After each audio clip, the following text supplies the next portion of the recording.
come from, Northern California, where the murder rate is high and we creep right on ya. I come from the land of the bad, but we ever get money and we with that gunplay. Rolling around slow, man, smashing down the block, hitting corners everywhere, man, this shit don't stop. As a kid, gang banging on the streets with a banger on my side, where you take out winning.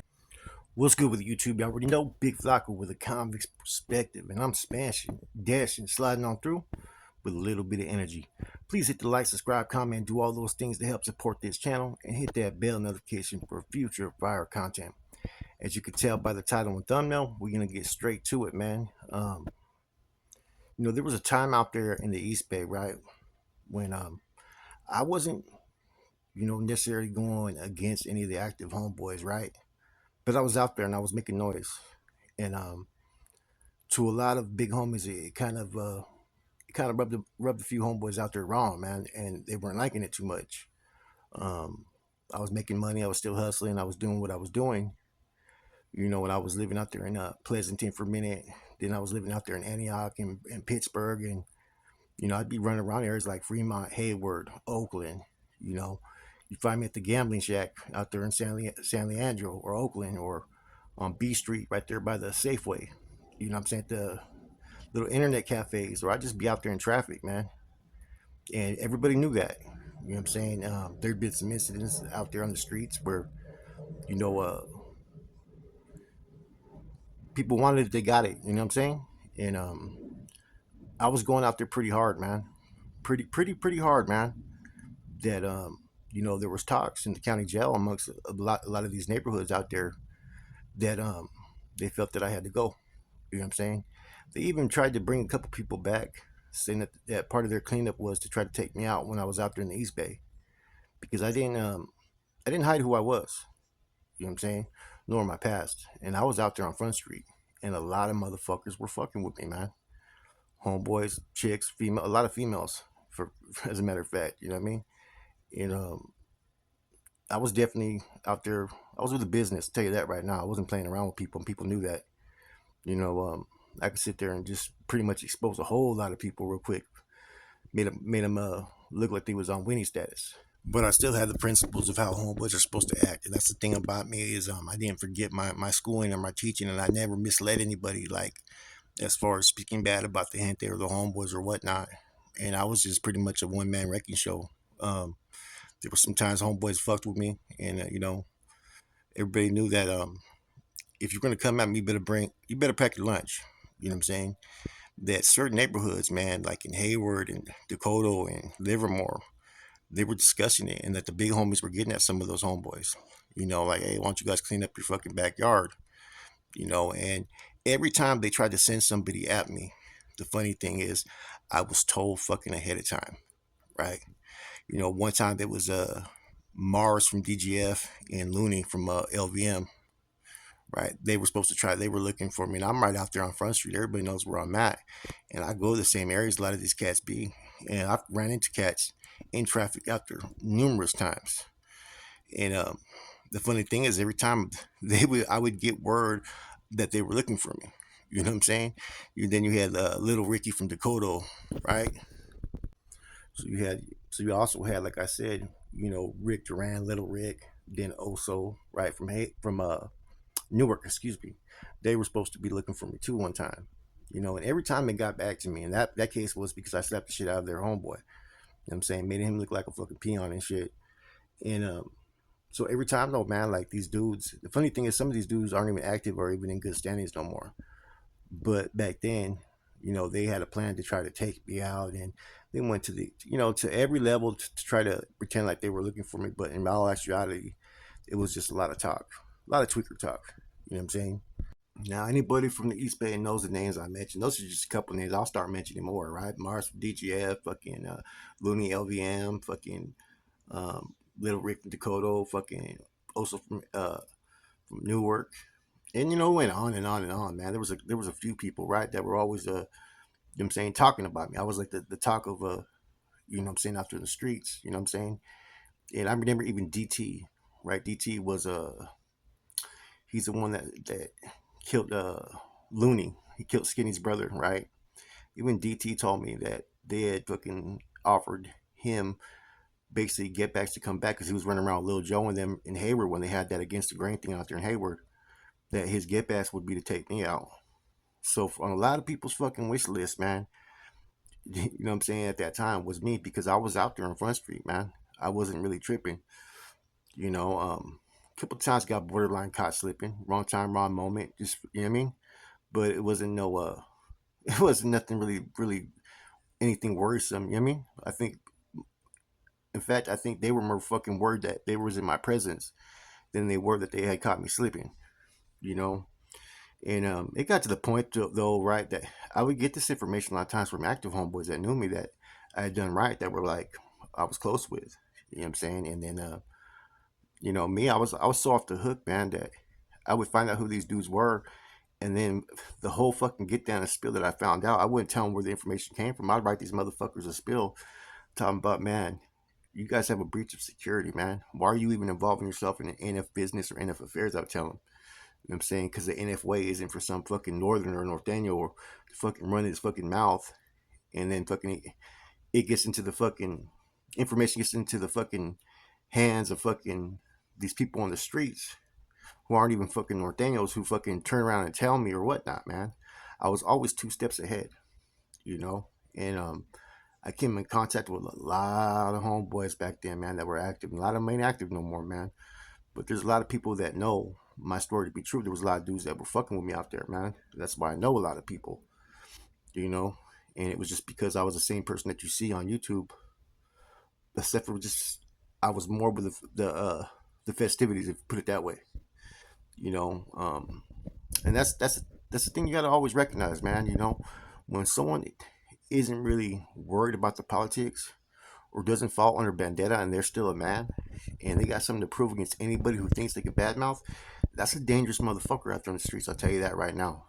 You know, there's people that are like that that will have no hesitation to show you that they are about that action.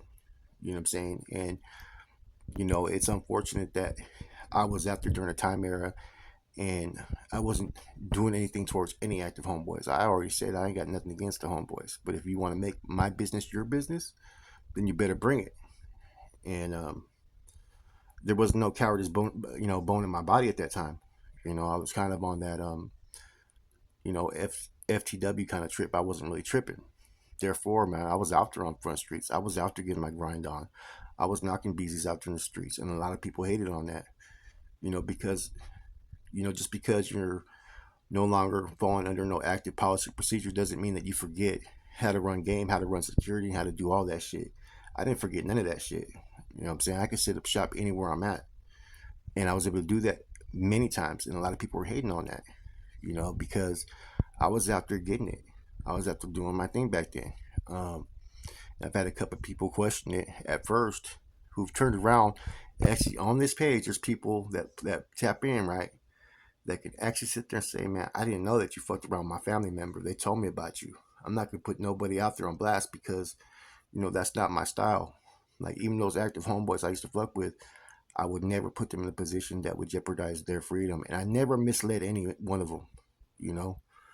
Um, I got another one I'm going to tell you guys in the future that's going to trip you guys out where I pulled up on an NF member's son. That's 100% facts. Like it was the thing to do. You know what I'm saying? And I'm not going to sit there and say who, right? But it's someone that's pretty well known.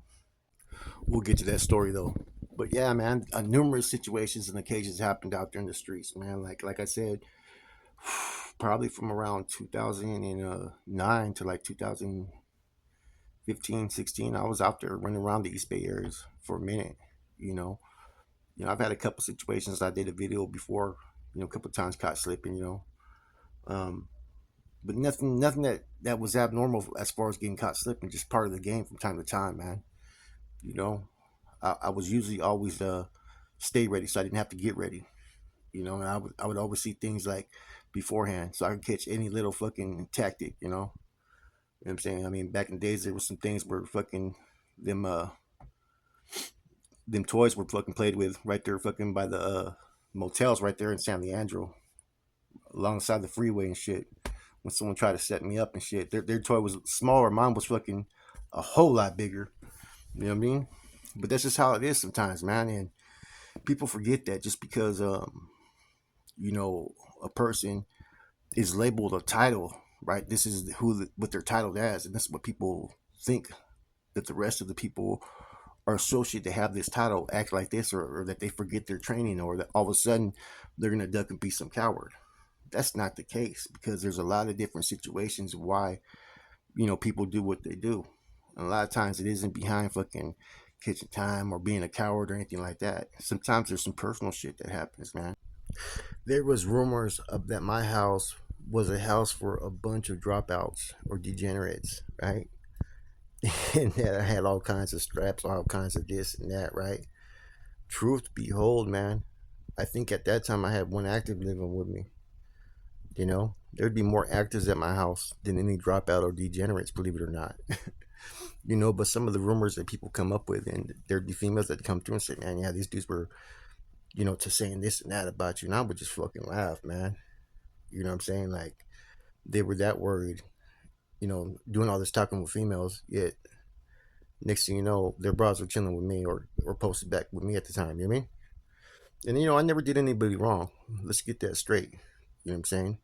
I never misled nobody, and I never did anybody wrong. You know what I'm saying? But if you had it coming, you had it coming. Don't get me wrong. There's certain areas if there were certain homeboys that would have been there in certain deep or whatnot, you know, because attempts were made. But trust me on that. You know what I'm saying? But I was ready. See, just because I was out there in traffic does not mean that I was out there just on Front Street, fucking kicking in some like with 20 homeboys right there at the spot, looking like it was nothing. Now, every once in a while, I go to certain spots and you run into a homeboy or two. You know what I'm saying? There was a lot of different cats that were out there. You know what I'm saying? Putting in a lot of work out there. And some associate with different people, and it's like when you're out in the streets, it's a little bit different. You know who not to fuck with and who to fuck with. You know what I'm saying? You can sit there and say all you want about someone, but if they're with the shit, they're with the shit. You know what I'm saying? It's like at that time, you also had a lot of cats that were wanted. Fucking Fabian was wanted for a minute. They ended up killing Fabian. Black Dre, you know what I'm saying, from Hayward. And there was also a Kumi cat that was out there that was with shit that, I remember I pulled up at the same spot and fucking it was like a weird vibe. What's his name? Numba and shit, man. Anybody knows what I'm talking about knows what I'm talking about. That motherfucker known for fucking laying people down. Just like fucking, out there in the valley too, man. Cats I'd run into like fucking nut. Fucking stayed out there in Tracy and shit. You know what I'm saying? Them fools knew that, you know what I'm saying, what time it was. You know what I'm saying? As far as if you're going to bring it, you have to bring it. You know what I'm saying? In fact, I used to see these cats in traffic all the time. Inactive. And it's like, dude, like everybody was on that fucking don't trust anybody tip. So it was like, it was a weird vibe out there. You know what I'm saying? I wasn't running around with like a whole bunch of cats or anything like that. Nah. You know? And You had to be a certain way out there, man. Anybody from the East Bay knows exactly what I'm talking about, man. And at any moment, you could be at the wrong spot. Next thing you know, that blammer gets pulled out. And if you're not quick enough to react, you know what I'm saying, they dusting you. Like I said before, it's a little bit different, man. A lot of the shit that happens is just people run around out there just like it's a daily thing with their fucking banger on them, and they go from spot to spot, hot boy shit all the time. Cops try to pull you over, fucking everybody's going on a high speed. That's just how it is. If you're riding dirty, you're not going to get caught with what you got. And so a lot of the stuff that would happen would be spur of the moment. You go into a liquor store, you know what I'm saying? You go into fucking, uh, like I said, a gambling shack. I remember I ran into a carnal out there on the streets and shit. And then he tried to act like he goes, "Do I know you?" I said, "You know the fuck I am." And it was fucking, he tried to tell me, well, get to stepping. I said, shit, I ain't going anywhere. I'm going to get my shit. I made sure I kept him in front of me.